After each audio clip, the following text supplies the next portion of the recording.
boomer. Bonjour à tous, nous sommes 5 étudiantes en dernière année de master de psychologie, spécialisées en gérontologie. Moi c'est Mélissa. Moi c'est Lisa. Moi c'est Victoria. Moi c'est Héloïse. Et moi c'est Flavie. Notre but est de démonter les stéréotypes agistes qui touchent les personnes âgées au quotidien. Pour ce premier podcast, nous avons décidé de nous intéresser aux représentations sociales de la personne âgée en France. Pour cela, nous avons décidé de mener une enquête directement sur le terrain, grâce à un micro-trottoir réalisé au sein de la ville de Tours. Nous avons pu interviewer différentes personnes, issues de la génération considérée comme jeune par la société, mais également d'une génération considérée comme plus âgée par la société. Nous avons posé les mêmes questions aux deux groupes. La première question était « Que signifie boomer selon vous ?» En effet, il s'agit du titre de notre podcast et il était intéressant de se demander à quoi cela faisait référence chez les différentes personnes. La deuxième question était « Qu'est-ce qu'une personne âgée selon vous ?» Nous vous laissons entendre tout d'abord la réponse des personnes considérées comme jeunes, puis nous vous présenterons les réponses données par les personnes considérées comme plus âgées. Je m'appelle Anne, j'ai 25 ans depuis peu et là je suis en master de philosophie, master 2. D'accord, merci. Alors, selon toi, qu'est-ce qu'un boomer ? J'aurais tendance, parce que moi j'utilise pas l'expression, je trouve ça un peu naze de qualifier les gens par des catégories comme ça, j'aurais tendance à dire que les jeunes pensent que les boomers sont des vieux nécessairement, qui ont des réactions de vieux, et en fait je trouve que ça désigne pas grand chose, à part une génération, donc la génération du baby boom, mais après je trouve qu'en termes de société ça dit pas grand chose, à part une espèce de méfiance les uns des autres générationnelle. Alors, Pauline, j'ai 35 ans et je suis gestionnaire pédagogique. D'accord, merci. Du coup, on voulait savoir, selon vous, qu'est-ce qu'un boomer ? Un boomer. Un boomer. Je dirais une personne de ma génération ou peut-être de ma génération ou celle des 35-45 ans. Jeune travailleur, plutôt avec nouvelle technologie, plutôt un peu ma génération, je dirais, de manière générale. Du coup, je m'appelle Romain, je suis étudiante en première année de sociologie. Et du coup, on voulait savoir, selon toi, qu'est-ce qu'un boomer ? Oula, alors j'avoue que là comme ça, je saurais même pas te donner de définition, je vois même pas à quoi ça fait référence. Je m'appelle Marine, j'ai 22 ans et je suis en master 1 LEA commerce international. Selon toi, qu'est-ce qu'un boomer ? Selon de ce que je sais, un boomer c'est plutôt des personnes âgées ou qui n'ont pas vraiment conscience de ce qu'est Internet en général aujourd'hui. Du coup, je m'appelle Margot et j'ai 20 ans et je suis en LEA, en langue étrangère appliquée. Du coup, on voulait savoir, selon toi, qu'est-ce qu'un boomer ? Je dirais que c'est quelqu'un qui est plus à la mode. Je m'appelle Yannick, j'ai 52 ans et je suis formatrice. Selon toi, qu'est-ce qu'un boomer ? J'imagine que ça fait écho, enfin en tout cas c'est ce qui me viendrait, avec la génération du baby boom. Donc du coup une forme de représentation d'une certaine partie de la population. Est-ce que tu peux me donner ton prénom, ton âge et ta profession ? Alors, je m'appelle Dylan, j'ai 25 ans et je suis soudeur. Ok, très bien. Est-ce que tu peux me dire, selon toi, qu'est-ce que c'est un boomer ? C'est une personne qui est dépassée sur Internet, qui est pas sur la tendance des jeunes.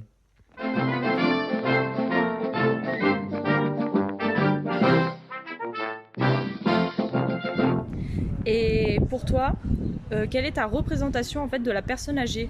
Ça dépend parce que la personne âgée, ça peut être ma grand-mère comme la personne que je connais pas dans la rue et il y a les personnes âgées aigries qu'on va voir. J'ai travaillé en caisse pendant une période et les petits vieux le matin à la caisse, ils sont pas agréables, donc ça, c'est autant cette idée-là que la personne qui a plein de choses à me raconter et qui a une histoire à me transmettre. Alors, les personnes âgées, à la fois j'ai l'image de la maison de retraite avec les personnes très âgées comme mes grands-parents, donc qui n'ont pas forcément anticipé la vieillesse et qui se retrouvent donc à la subir plus qu'à la vivre. Et j'ai aussi l'image de mes parents qui ont plus anticipé, qui ont appris et qui donc la vivent bien mieux avec tout un tas de choses qu'ils ont anticipées, mis en place et qui vivent très bien leur retraite et qui vieillissent plutôt bien. Alors, c'est vrai que je trouve que dans la société, on les voit, enfin, on n'a pas beaucoup de représentation déjà par rapport à leur corps. J'ai une amie qui est en EHPAD, qui travaille en EHPAD, etc. Et personnellement, du coup, j'ai tout de suite l'image de comme un rejet, enfin une peur en fait, d'eux en fait, parce que je trouve que ils sont pas, par exemple leur corps, etc. Ils sont pas, on n'a pas forcément une représentation de ce qu'ils sont, de la vieillesse, etc. Je trouve que c'est pas très bien représenté dans la société, donc voilà, j'ai un rapport assez particulier avec la vieillesse et les personnes âgées. Personne âgée, moi direct, j'ai l'image de mes grands-parents, donc soixantaine quoi. Personnes âgées, je les vois souvent sans travail. Moi j'en croise souvent chez moi du coup, comme c'est en famille, qui travaillent pas, qui s'occupent comme ils peuvent, qui n'ont pas forcément d'argent non plus, et très proche de la famille, c'est surtout ce que je vois chez les personnes âgées. Et pour toi, quelle est la représentation de la personne âgée ? Je vois un papy ou une mamie. Et j'imagine direct avec une canne et qui galère un peu à se déplacer et qui sait pas trop, pareil, les outils technologiques qui gèrent pas. Mais en fait, c'est un peu ma grand-mère. Donc, c'est pour ça que j'imagine ça direct. Non, y a pas de problème, mais, ok. voilà. Moi, je pense que ça dépend vraiment. Parce que d'un côté, il y a des personnes âgées qui sont très, très fermées, très à l'ancienne, on va dire. Mais je pense qu'il y a un peu de tout. Ok. Et du coup, comment vous visualisez les personnes âgées ? Disons que je suis pas très loin. Comment je les visualise comme des personnes, j'aimerais en tout cas qu'on continue à les visualiser comme des personnes qui ont acquis de l'expérience et qu'il faudrait pouvoir valoriser par rapport à ça. Ce serait bien qu'on soit un peu comme dans certains pays africains où il y a des sages et que ces sages soient justement les personnes âgées. Quelqu'un qui a du vécu, beaucoup d'expérience et qui malheureusement a besoin de plus d'attention qu'une personne adulte normale. Et la personne âgée est moins autonome, suivant les personnes. Mais voilà.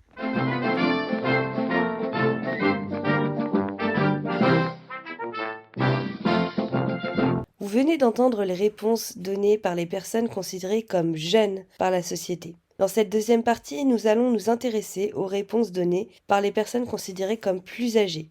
Ainsi, nous avons rencontré un groupe de personnes âgées entre 60 et 80 ans lors d'une réunion portant sur les échanges intergénérationnels entre étudiants et personnes âgées. On voulait savoir déjà si on vous dit le mot boomer, est-ce que vous savez ce que ça veut dire ou pas ? Oui. Oui. Ah. Non. Voilà, à expliquer. Non. Non. Non. Vous pouvez expliquer Non. qu'est-ce que c'est selon vous ? Les baby boomers, Les la baby génération boomers. d'après-guerre. Ouais. Oui, c'est ça.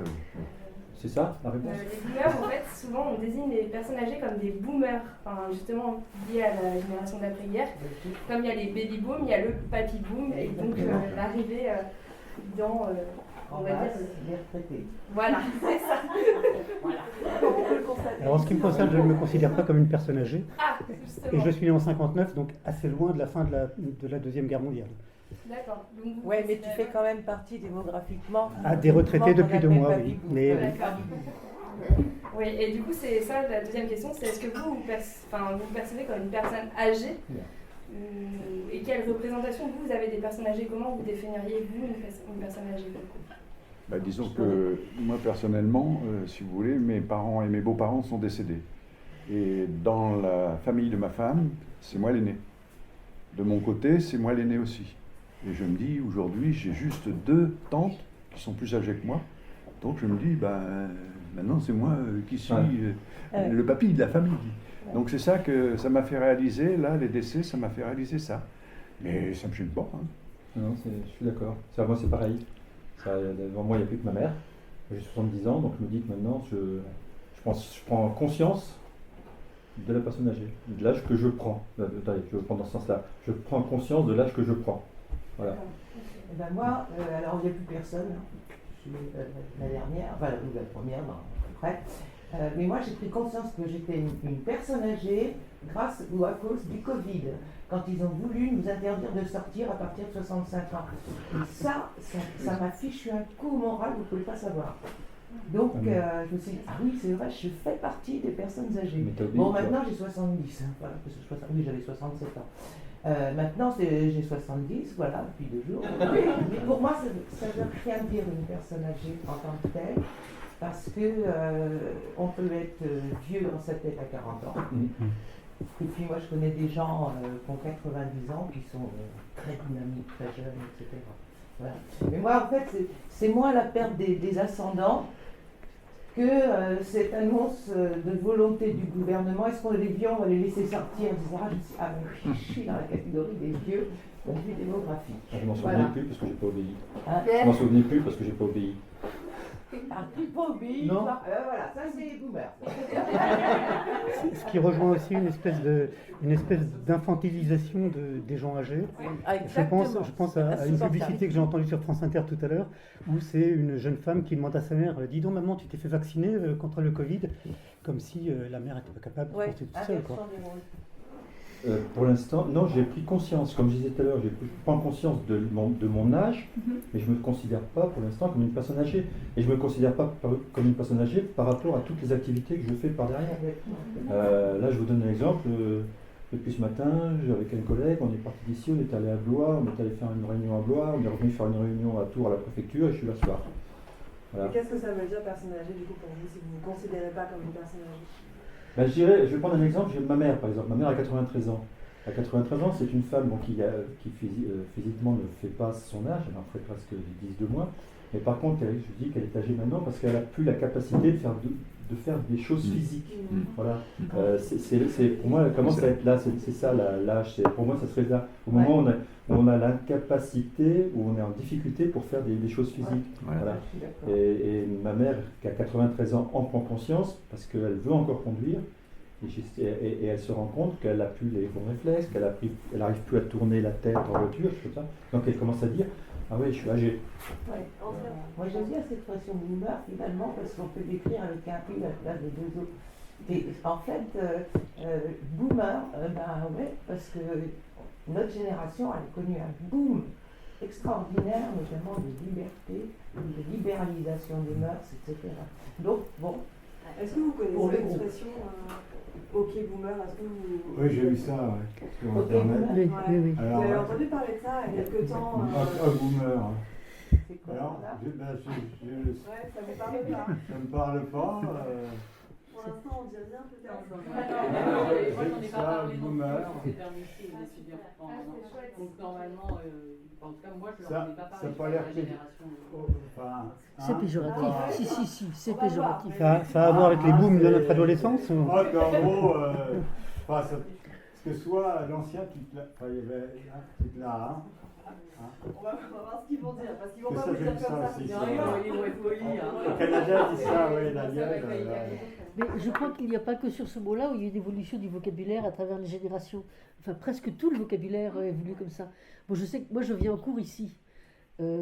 J'ai mon téléphone portable à côté de moi pour comprendre les mots que certains enseignants reversent. Et alors, l'autre jour, j'étais horrifiée quand un étudiant a demandé comment s'écrivait le mot psaume et ce que ça voulait dire. Donc il y a une évolution et de la culture, de base, et du vocabulaire. Donc, Et vous avez des exemples en tête de mots que moi j'ai regardé? Ouais. Oui, l'enseignant a utilisé le mot spoiler. Et donc c'était dans un cadre humoristique. Enfin, je l'ai compris après avoir regardé sur mon téléphone ce que ça voulait dire. On n'a pas le même vocabulaire. Et même enfants, jamais je n'aurais pu dire putain. Et j'entends les petits-enfants le dire. Donc il y a une évolution du sens des mots, il y a une et je crois que boomer, c'est un exemple parmi d'autres, c'est tout. Nous avons également interviewé la mascotte de notre podcast, Solange, alias Lily, bientôt 89 ans, une personne dite âgée, autonome à son domicile et sans troubles cognitifs. Vous avez pu notamment l'entendre au sein de notre générique. Toi, qu'est-ce qu'un boomer? Un quoi? Un boomer. Un boomer. Connais pas. Et pour toi, qu'est-ce qu'une personne âgée? Alors, pour moi, une personne âgée, bien sûr, c'est une personne qui est au moins dans ses 80 ans. Et comment tu visualises cette personne âgée? Comment tu la vois physiquement? Ben, déjà, son visage un peu plus ridé qu'à l'ordinaire, les cheveux blancs, ses dents ou pas à marcher, moins vive dans ses mouvements. Ça n'empêche pas qu'elle peut avoir, malgré tout, toute sa tête. Pour toi, mentalement, moralement, une personne âgée, c'est comment? Ben, c'est un peu comme moi. Et toi, t'es comment? Ben, je prie le Seigneur de me laisser telle que je suis parce que je n'ai pas à me plaindre. Parce que pour moi, soit on vieillit bien, soit malheureusement, on peut avoir la maladie d'Alzheimer, la maladie de Parkinson qui peut prendre plutôt à partir de 60 ans, céder avec une canne, avoir trop d'arthrose et être dans un fauteuil roulant. Moi, je vois les... Voilà. Et je pense qu'à partir de 80 ans, on n'a plus la tchatche comme on a à 50 ans. Et est-ce que toi, tu te considères comme une personne âgée? Dans un sens, oui, parce que je vais mettre 1 heure, ou avant je mettais une demi-heure, mais je vais avoir 89 ans dans un mois et j'ai l'impression d'en avoir 10 de moins. Parce que j'ai toute ma tête et que je peux faire encore beaucoup de choses. Conduire, faire mon jardin, mes courses, mes repas, mon ménage. Et pour moi, je me sens une mamie choyée dans ce que je fais. Je remercie le Seigneur de me donner encore les possibilités de faire tout ce que je fais. Regarde, voilà 8 jours avec ta maman. Ben, j'ai marché chez Boulanger, j'ai trotté, j'ai regardé tout partout, tout m'intéressait. Donc, je m'estime au fond de moi-même heureuse d'avoir encore des capacités comme je les ai. Tu vois, là, j'étais heureuse de préparer une petite table toute simple, mais je l'ai fait tout de suite quand j'ai su que vous alliez y venir. Ça, c'est être choyé par la nature. Tu vois, je vais chercher de l'essence, ben, je prends moins d'essence, 95 ou 98, je ne mélange pas avec du gasoil ou du fioul domestique.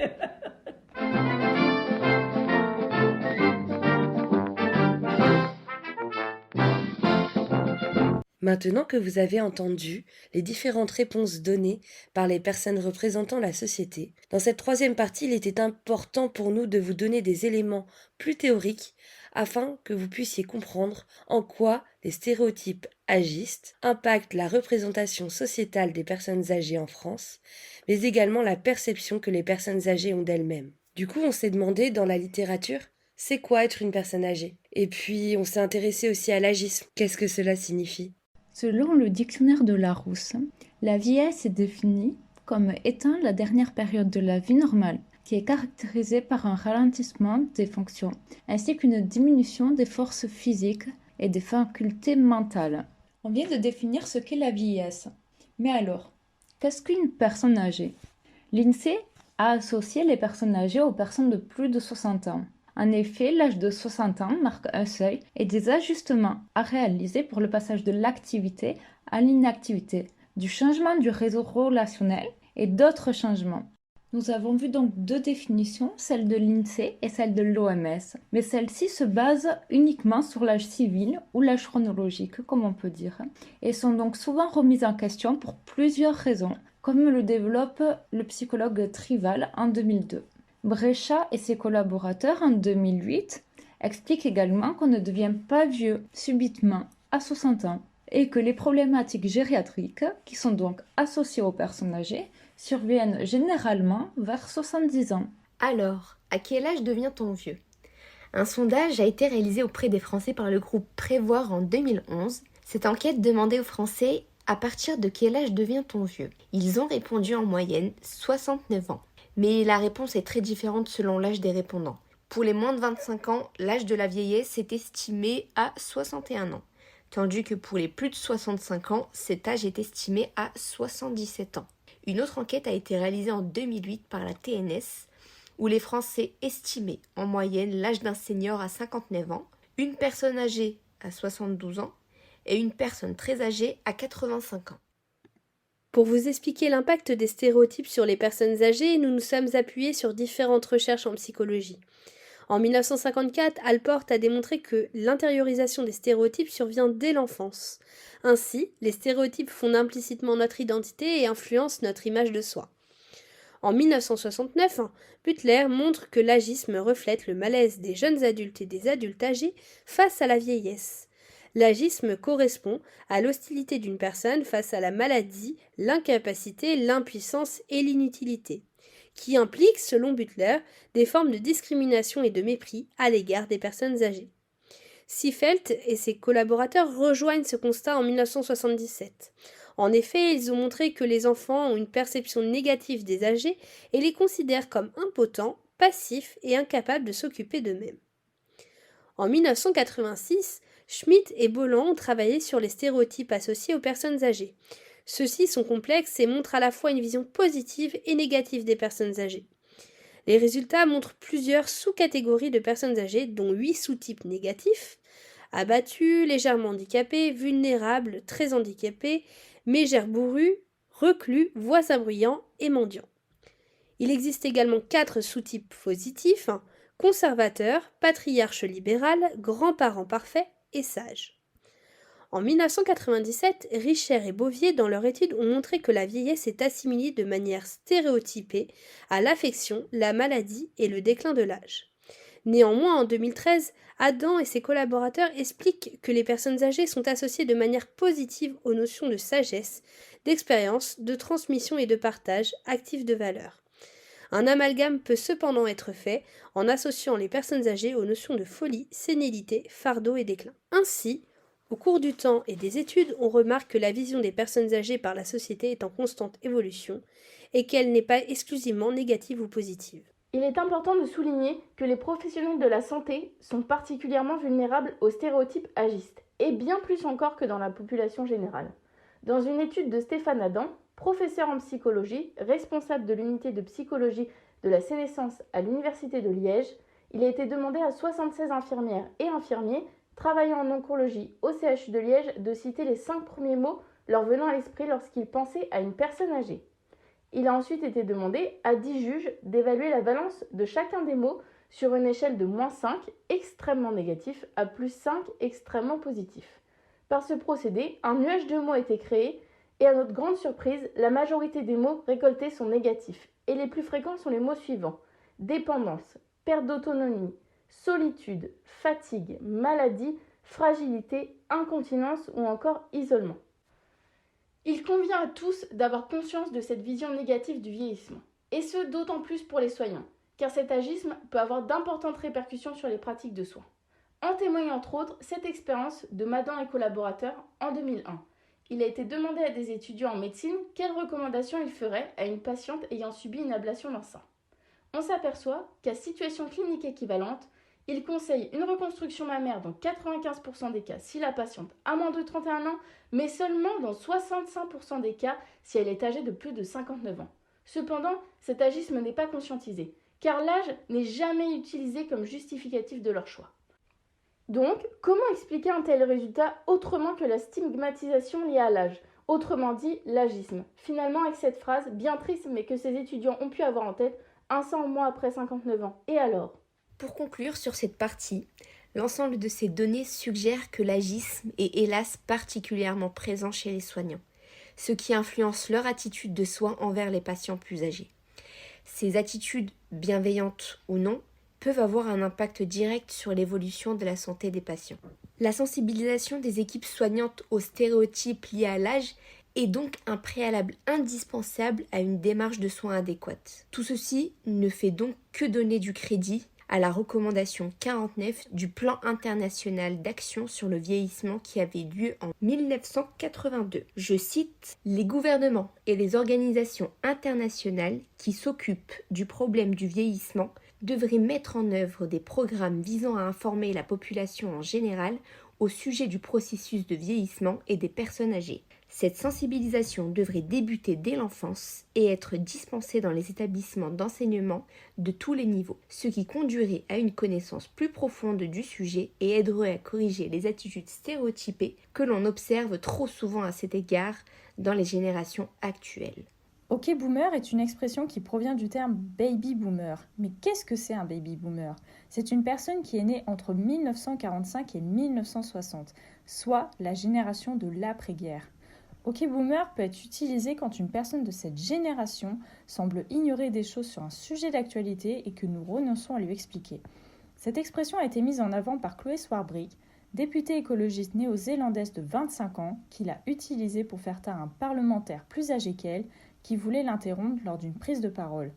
Si l'on traduit OK Boomer, cela revient donc à dire « mais cause toujours Baby Boomer ». Et selon certains écrits, cette expression pourrait renforcer le décalage entre la génération d'après-guerre et les nouvelles générations.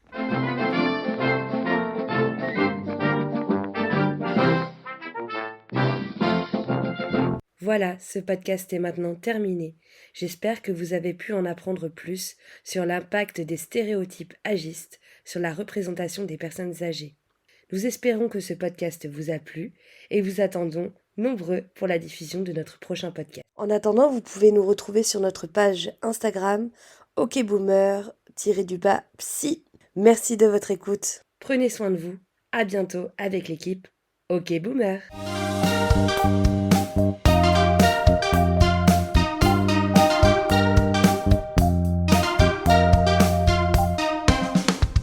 OK Boomer!